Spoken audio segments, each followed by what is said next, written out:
Of course the timing wouldn't work out.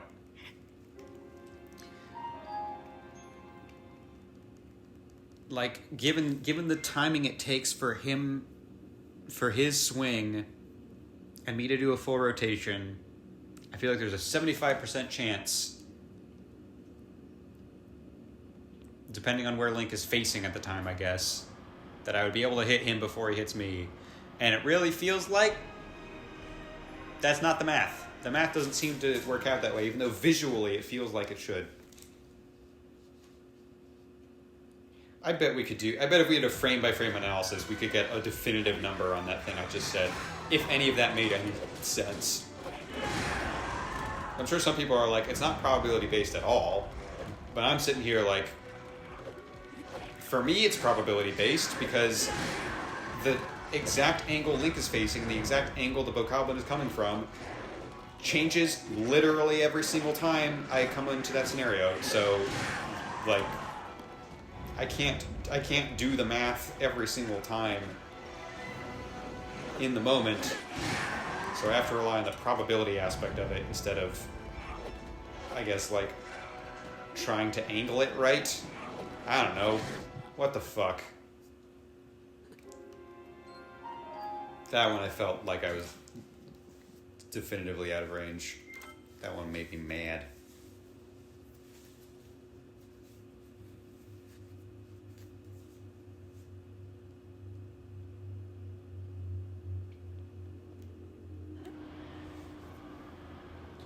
I know the horn, the Bokoblin horn says +7 to each arrow, and it didn't seem to do much of a difference. But if I attach the Lionel horn or hoof or whatever, not the horn's for weapons, the hoof to an arrow against Marboltagoma, an item that specifically says you can add it to arrow to make it more powerful, do we think that's going to make a definitive difference? I'm curious if I should only be using items that are specifically labeled as you should attach this to an arrow. Because the Bokoblin horns do not say that, I don't think. But, like, even if it didn't, it shouldn't put a little +7 on the arrow icon if it doesn't do a difference in damage. But I'm sure, fine, fuck it. But I'm curious if,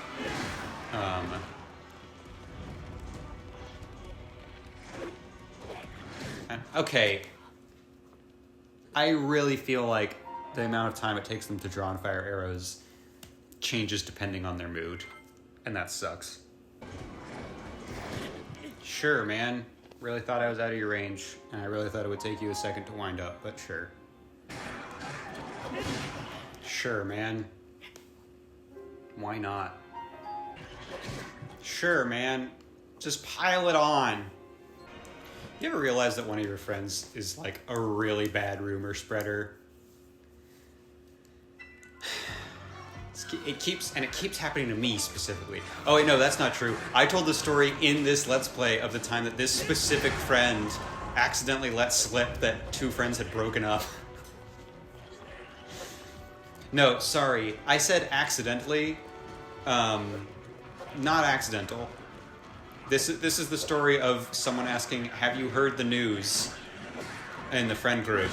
And I said no, and I said, surely you wouldn't start a conversation like that if the news is that two people have broken up, because it sounds like you're celebrating, and that would be a fucked up thing to celebrate. So it's probably something else you're talking about. And then later that day I found out, oh yeah, no, it's because two people broke up. Or we're on a break, technically, which was how it was originally phrased, and they are back together now, so... A lot of times people say, we're going to take a break, and then they just are broken up. But this time it seems like it was legitimately to take a break. But yeah, anyways, there's a weird... Everyone's really invested in my social life, despite the fact that I don't have one in this friend group. And it's because one friend keeps just making shit up. Because at one point... I am on very good terms with my ex. We are still very, very close friends. Apparently that's just like unheard of in this friend group that I'm referring to. Because at one point, my ex, who's currently like not in the country and does not have many like overlapping waking hours with me, FaceTimed me at like 9:30 p.m. my time, and she had just woken up. And we do that a lot, but this time I happened to be hanging out with said friend, and he was like, "Oh, the first thing in the morning, first thing she does is call you, huh?"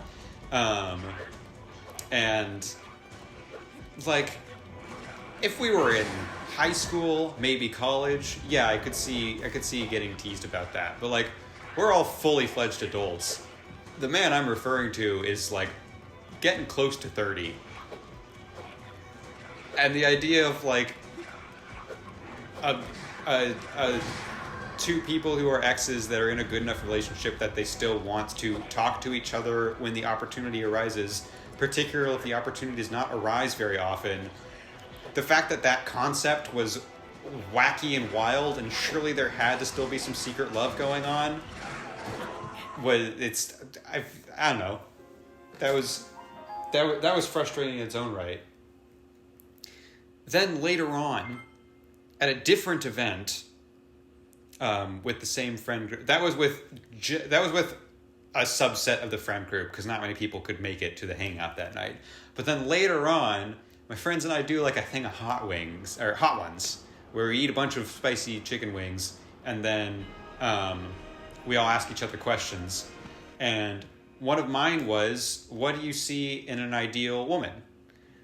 Which, I don't know, kind of weird thing to ask, because a lot of the questions were like kind of silly and kind of like, ooh, what are they going to say to this? But like that one, no one else got that question. That's for damn sure. So you know, I was spiced up. I had just taken a bite of spicy chicken, so I was not rushing my answer, but I was trying to think of it in a brief manner. Don't remember exactly what I said. It was not worded in an elegant way, but I don't think it was like, I think it was an answer I would mostly stand by. It wasn't like I gave a weird answer. And then another friend in the friend group says, "Oh, to me it kind of sounds like you're talking about," and then said the name of my ex. And first off, on that friend, kind of a fucked up thing to say, even if I'm on good terms with her. Like, it would be fucked up if I said to any of my friends, "Oh, it sounds like you're still in love with your ex. Isn't that interesting?" With the implication of, like, you should re-ask her out. It's like, you don't... I am not close enough friends with you that any of you even know the reasons why we broke up, actually. It's kind of fucked up for you to just say that.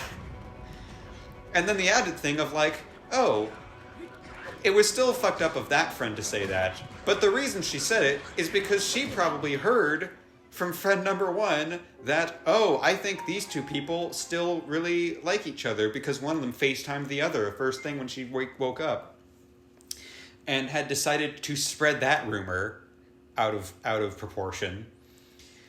And then just this week, a similar thing happened. Luckily, they moved on from the ex. I'm thankful for that. Yeah, there's a girl that I've interacted with a couple of times, and look, off the record, do I have a crush on her? Yeah. Am I gonna ask her out if the vibes feel right? And it seems like it seems like we get along from the interactions we have had. If that continues to seem like the case, will I probably ask her out? And if there's a good opportunity for it, yeah. Have I, like, interacted with her in person less than 3 times? Yeah. We're texting a little bit, but, like, I have not interacted with her in person very much. We are not, like, super close.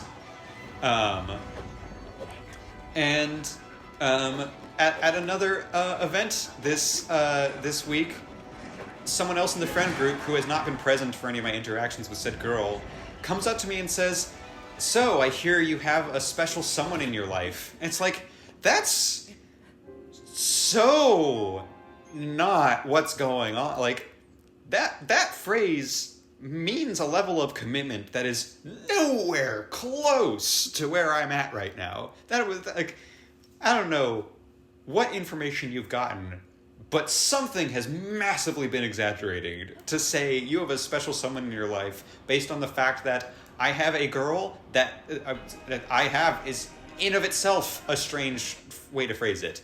There is a girl that I might ask out at some point.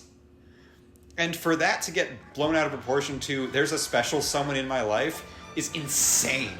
And I know exactly who spread that rumor the way they did, because they've done it before. Yeah. Oh, yeah, you see that? You see that? That's how it should always be. Honestly, that time was generous. I really thought I didn't have it that time. I thought I was going to get out-slashed.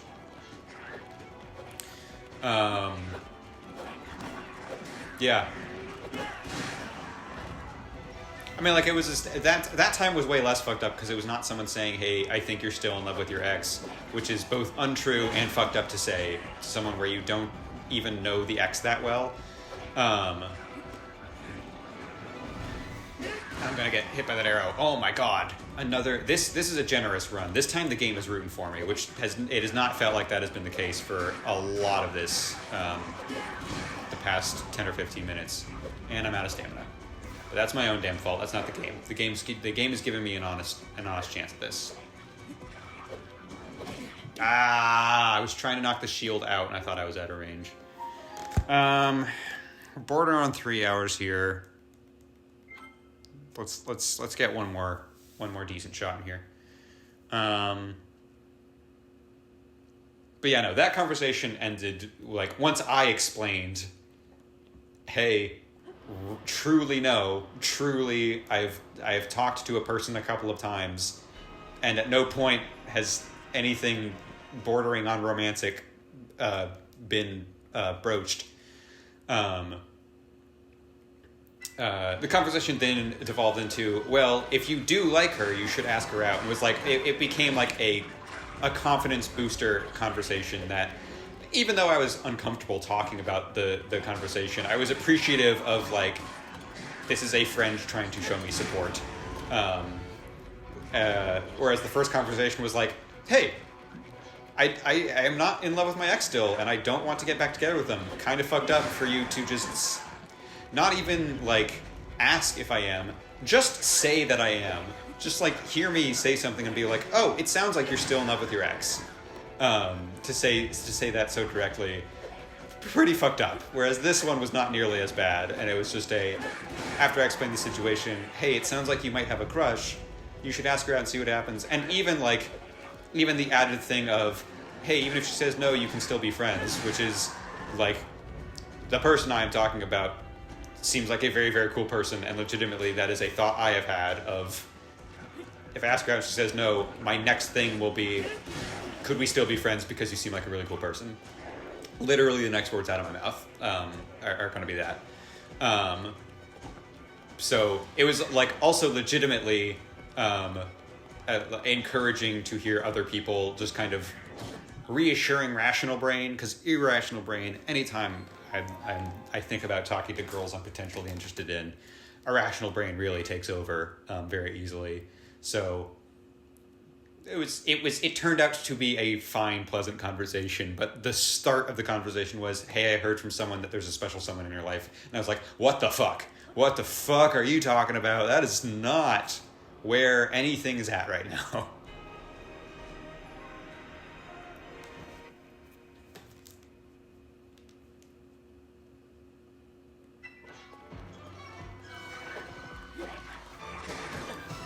Yeah, you know what I should have said when that friend said, I have a special someone in my life? I should have said, honestly, my love life is going about as well as my playthrough of Tears of the Kingdom is going. In that it will, sometimes for a hot sec seem like there is hope, but, like, on an average day, nah, it's going real bad. It's not happening, guys. It's not enough for me to give up. I haven't given up. But I'm also just going to directly acknowledge that, like, it's not like it's there's a lot of progress being made. Every once in a while, incremental progress to be made that's encouraging and exciting, and I'm happy about that, legitimately. But it's not like I'd be like, oh yeah, it's going great. My love life, going great. It's more like, no, I'm really throwing myself against the wall a lot of the time, and a lot of times it doesn't work out. That's no one's fault but mine, but it's true. And I'm not going to let it get me down, but pick up the fucking sword, Link! Did you see that? The pickup box just did not want to appear. Pick up this fucking sword, Link. Oh my god. Get the fuck out of here. Let me pick this thing up. I'm gonna get rid of you as well, while I scour the battlefield for more. Yeah, fuck you. You would. I think a legitimate issue is that a lot of the Knight's Broadswords are picked up by, or are held by a lot of the first wave of bokoblins, which are the ones I pick up first, which in turn, the ones that drop to the floor first, because I kill those bokoblins first, or at least knock their weapons out of their hands. And that leads to, I would assume, those weapons disappearing first out of all the weapons in the battlefield. I don't think it's quite that simple, but that one just fucking disappeared right then. Did you see that? I think that was exactly what I wanted, and it disappeared. Come on, game, don't do that to me. That's the soldiers. That's chunky. Ooh, the one I did just pass one there. Excuse me. Yes. Okay, how many do we got? 4 is good. 4 is real good. 4 is good enough that I am gonna go sap my health and die, probably.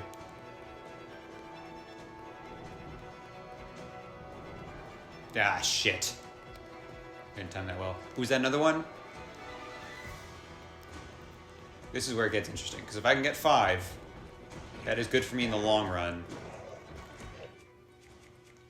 But it does make things more difficult in the short run. I would like it if I can grab it. And I can. That makes the Lizalthos fight a little bit tougher, because this is going to break in the middle of it. But I do have that other spear I can switch to. It's just not one-handed, which means I can't rely on my shield as much. But it puts my mind at ease if I can just have a ton of Knight's Broadswords heading into the bosses. Because I don't know how much health Ganondorf has. We're doing good. We have not... Seized Construct is a durability eater, but we still, in the same way we've never run out of arrows, we've never run out of weapons.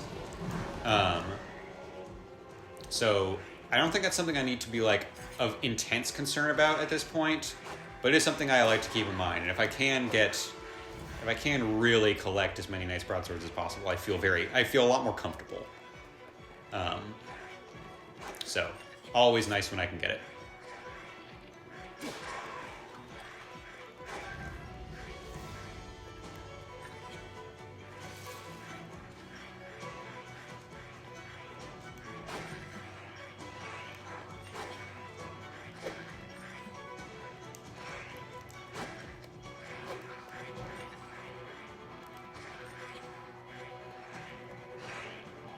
I'd actually say my love life is also very similar to this playthrough of Tears of the Kingdom as well, because in both cases, unfortunately, there's no sign of Prince Sidon. Alright, awesome. Now switch to you. Yeah. Sucks that it's spear only, but at least it's a very powerful spear. So, we'll take him down faster.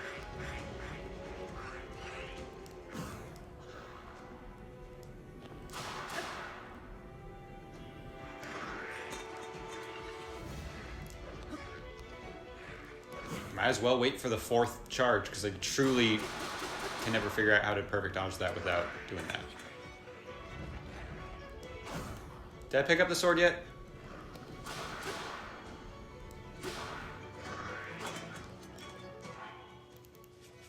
Still missing one. Here it is. Okay, cool. Awesome.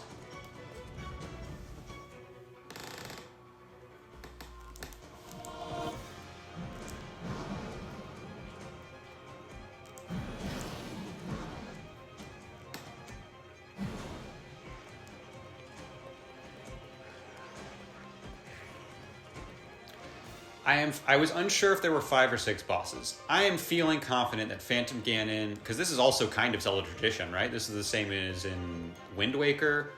I don't remember if and when you get Phantom Ganon in Ocarina, but at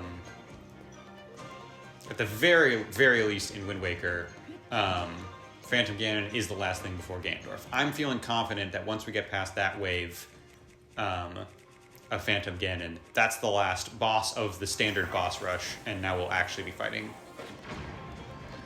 the big boy on campus.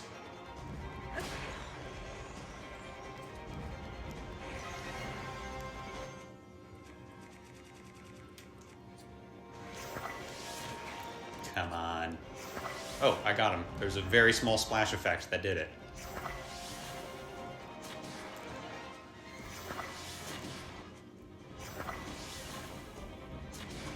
Yeah, those legs have a very generous hitbox. I like...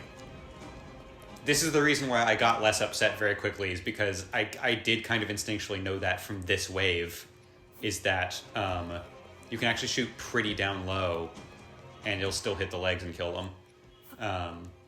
Not that killing them mattered, it's the fact that the explosions killed me that was the problem last time. But at least we get very clear, definitive confirmation that, like, yeah, watch out, because aiming somewhat low on the fly. Sometimes there's a very weird pause. I don't know what goes on there. Sometimes it's a very instantaneous pause, and sometimes it's like, here's 10 full seconds.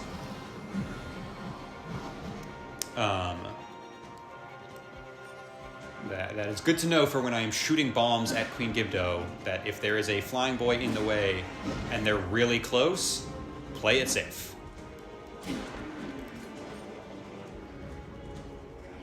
Because they are low-hanging boys.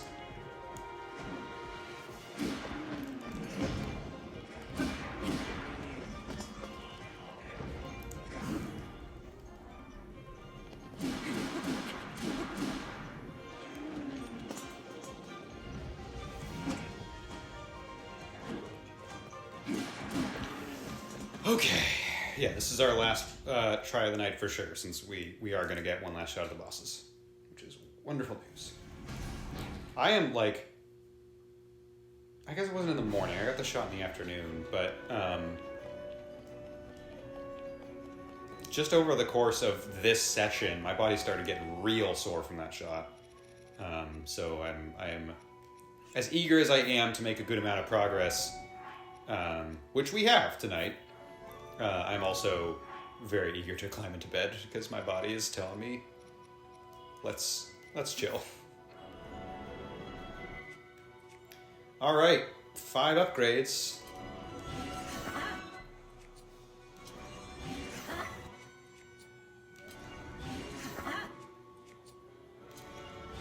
Like, having this makes me way less worried about losing weapons to Seize Construct.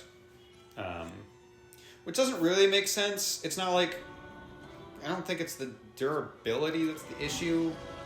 Or I don't think it's the damage bonus that's the issue for breaking weapons on him. But... like, I'm curious if I'm supposed to... If sledges are really effective. I could try that. Actually, I should try that. Oh, but I don't like using...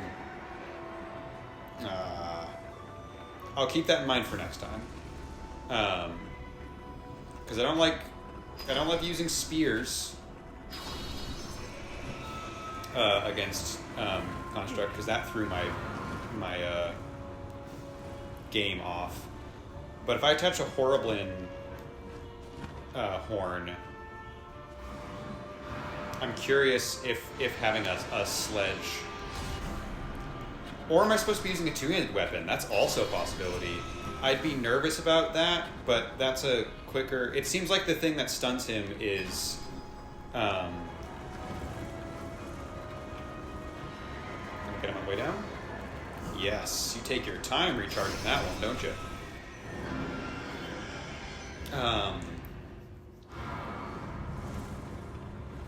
Like, it takes the same amount of total time, but it seems like not a flurry rush, because that only happens on forever dodge, but a full chain of attacks.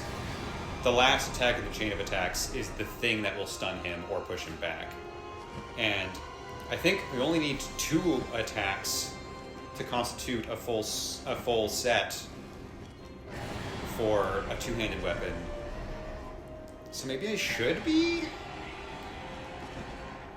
trying to save one. I could probably try to grab one from a moblin and get a Knight's Claymore, just to make sure I can also do a lot of damage with it.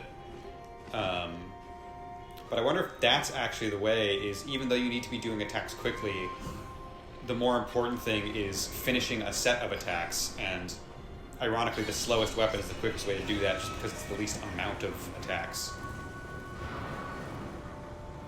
But I'll try attaching a sledge to the spear this time and see if that also makes a difference, because I could see that also being a difference of having a bludgeoning weapon as opposed to a slashing weapon, if we're going by D&D terms. Slashing or piercing.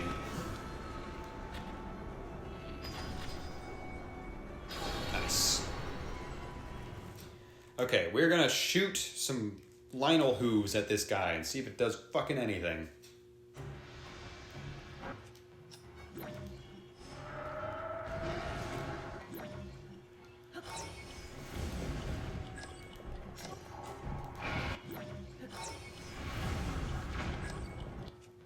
They're going to be way at the end.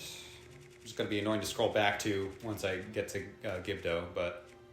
Or no, actually for Mucktorok, because we're going to be using choo-choo jellies. Oh, it's way at the end. I have too many things. Okay, let's see what kind of difference this makes. That adds plus 20. And that really feels like it did almost nothing, y'all. That really does not seem worth it. I think there is a difference. It's not a big enough difference for it to matter.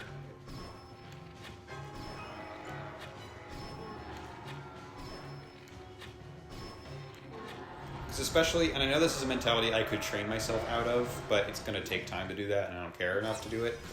The amount of time I spent making sure my aim is really good on arrows that have good attachments to them counters out how many arrows I'm actually firing all at once. So honestly, time-wise, it takes the same amount of time, pretty much.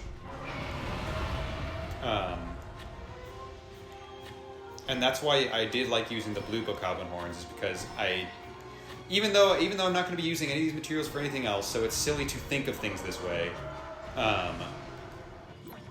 my brain is like, oh, I only have 8 or so of these more powerful ones, I better make them count. And whereas the blue bokoblin horns, I've got like 30 of, and I have more powerful versions of that in reserve. Oh, damn it, I don't know if I'm going to get the classic blunder. I flew too close to the sun. I don't know, there's a mentality to it that, damn it, no classic blunder for me. Shit, you're not supposed to start with that, man.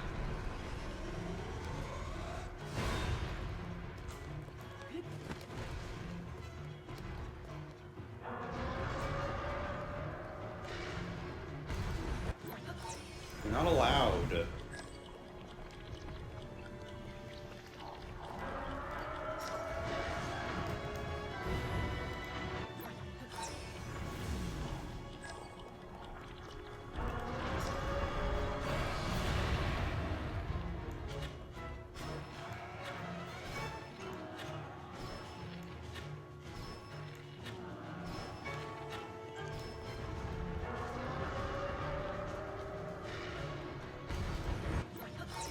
It is boring to play, but I appreciate how much of a well-oiled machine Link appears to be against this boss.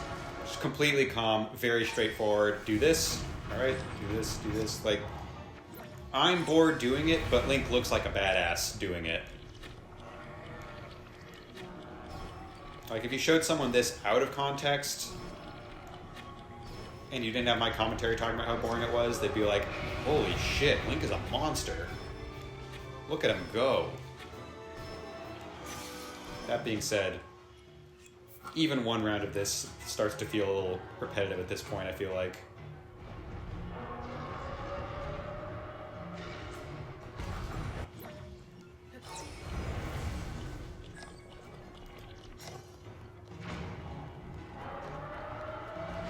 Alright, can we finish it off this round? Or will we need one more? Truly up in the air.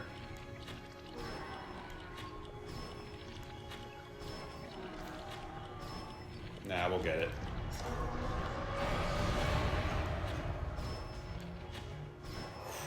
That cheat code of the double rock explosion is really nice. I'm glad I figured that out. And I got the timing down on that. Alright. Not even that thirsty, but tradition is tradition.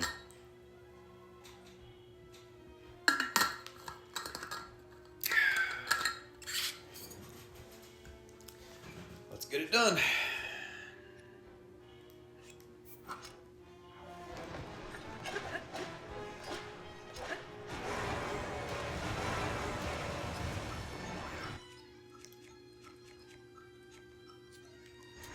This one, stage 2 isn't quite well-oiled machine yet, but this one, like, got stage 1 down pretty well.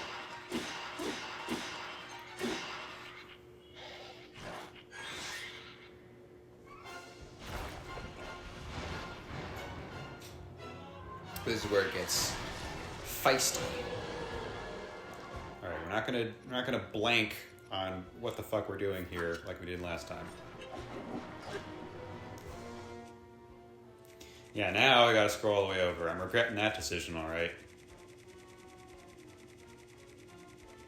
God, there's a lot. I know I could sort, but it's gonna take me so long to figure out all the different ways I could sort it too, so it's not worth it.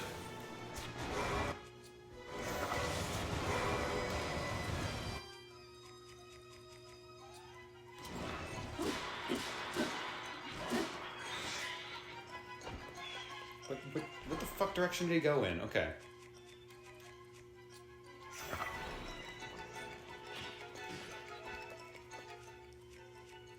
Clear the way a little bit.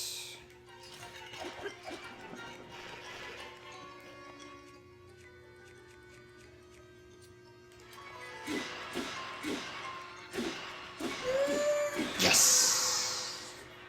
Called it close, but we got there.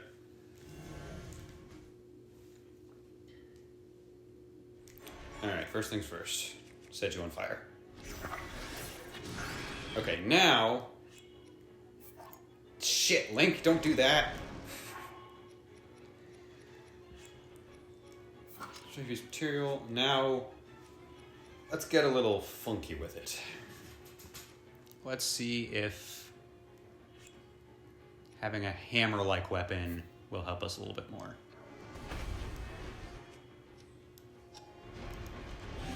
Gotta speed it up so she doesn't hit us with the tornado, Link. Okay, we're good. We're good.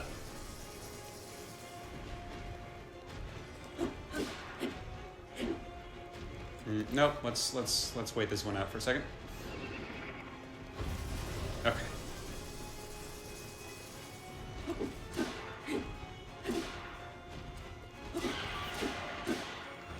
Yeah, I need 4 standard attacks to stun her with this weapon. And yeah, then we're in business.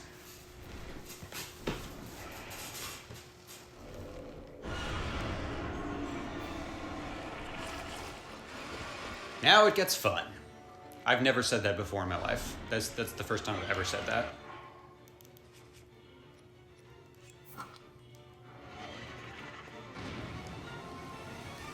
That laser's cutting a little bit closer than I'd like, but I think we should be good.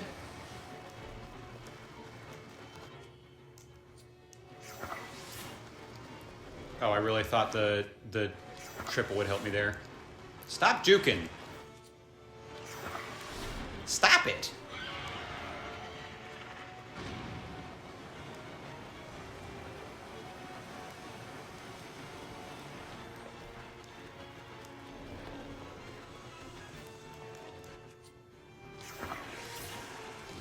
There we go. Glad I didn't waste a ton of bombs.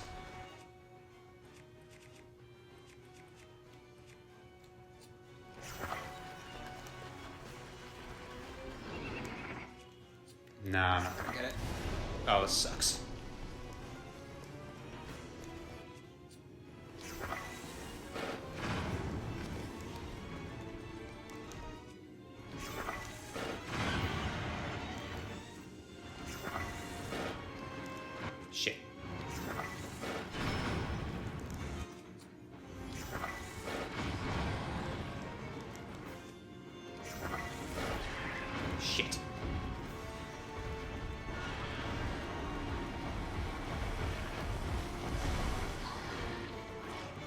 She even pushed them out of the way to get them closer to me. That's fucked up, man. It's fucked up that you would do that.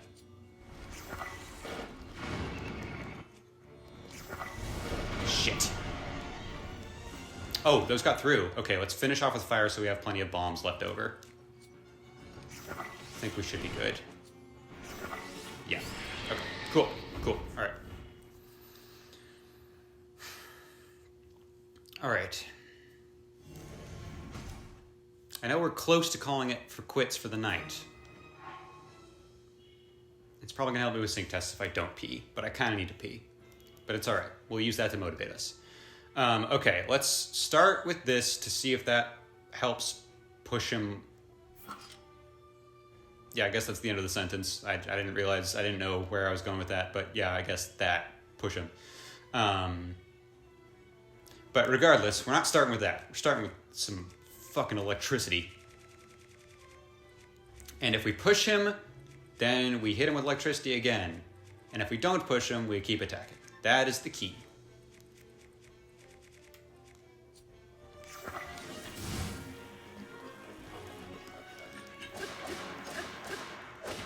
We push him.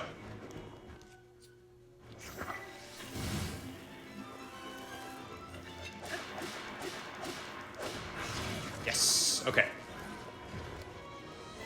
Let's get the jump.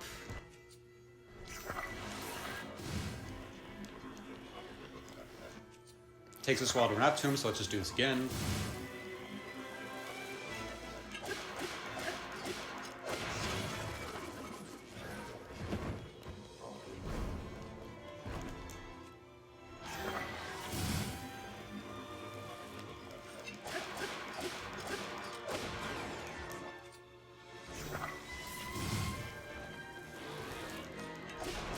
What the fuck? What the fuck was that? We even saw him stunned. Why did he just get up from that? I need to check the tapes on that. That one seemed fucked up. He was... Was I misreading? It really seemed like he was making his I am stunned animation. I know there's a bit in between getting stunned. Like, if he is still... All the bosses have this. If he is still, like, recovering from being stunned, you can't immediately stun him again. You have to wait and give him, like, at least half a second of, I'm technically starting to attack now, to stun him again. But I could have sworn he was making the I'm stunned animation again. And then he just was not stunned. That seemed fucked. That particular time seemed fucked. But hey, we now have a definitive plan against Seized Construct that, aside from, I guess, some occasional